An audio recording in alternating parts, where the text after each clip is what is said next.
Sjúkrasjóður VR. Hlutverk sjúkrasjóðs að veita VR-félögum fjárhagsaðstoð í veikinda, slysa og dánartilvikum.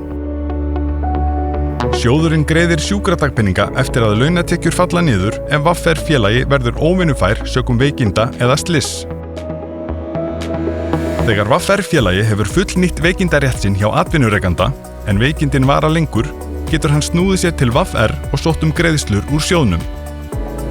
Sjóðurinn greiðir 80% af launum.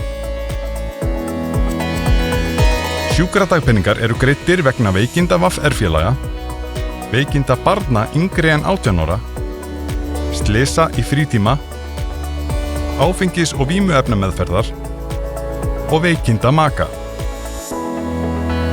Hægt að sækja dánarbætur vegna andláts fullgildra VR-félaga. Þær eru einnig greiddar vegna andláts barna fullgildra félaga. Félagar geta sótt aðra styrki, til dæmis vegna glasafrjóvgunar eða ferðakostnaðar vegna læknismeðferða. Á mínum síðum á vr.is geta VR-félagar skoðað stöðu sína í sjóðnum og sent inn rafræna umsókn. Þú finnur nánari upplýsingar á vr.is.